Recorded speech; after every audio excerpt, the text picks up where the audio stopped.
नमस्कार. मी राष्ट्रवादी पक्षाची महिला विधानसभा अध्यक्ष, समता परिषद मध्य विधानसभा अध्यक्ष रंजना गांगुर्डे पगारे.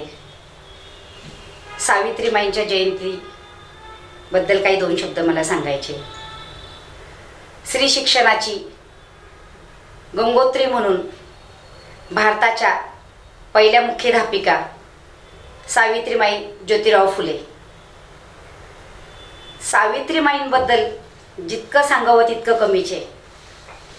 आज सावित्रीबाई नसत्या तर महिला सक्षम झाल्या नसत्या. अस्पृश्यांच्या लेकरांसाठी त्यावेळेचा जो काळ होता तो अतिशय परखड असा, भयंकर असा वाईट काळ होता. आणि त्या काळामध्ये अस्पृश्यांच्या लेकरांना स्त्रीला शिक्षण म्हणजे हे काहीच नव्हतं. परंतु सावित्रीमाई फुले आणि क्रांतीसूर्य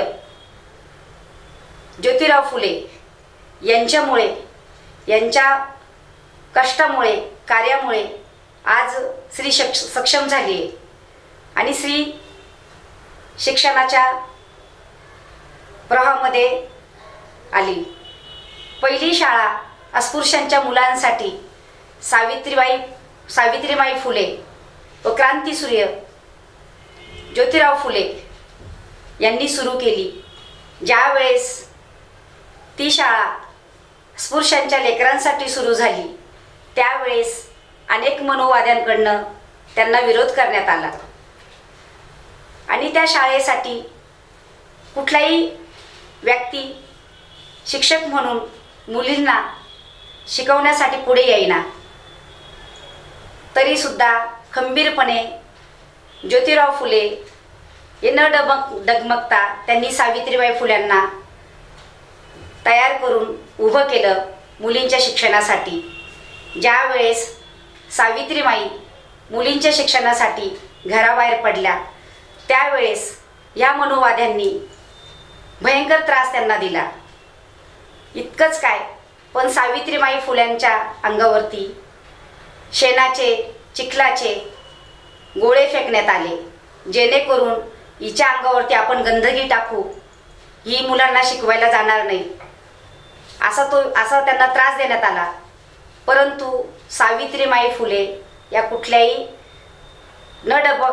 परिस्थितीत न डगमगता ठामपणे आपल्या कार्यावरती उभ्या होत्या. सावित्रीमाई फुलेंना माहीत होतं माझी शेणा मातीने साडी भरलेली, तर ती साडी मी मुलांना कशी मी उभी राहून शिकू, म्हणून त्या आपल्या थैलीमध्ये त्यावेळेस पिशवी असायची, त्या पिशवीमध्ये एक साडी घरातून निघताना ती साडी संगती घेऊन त्या घराबाहेर पडायच्या.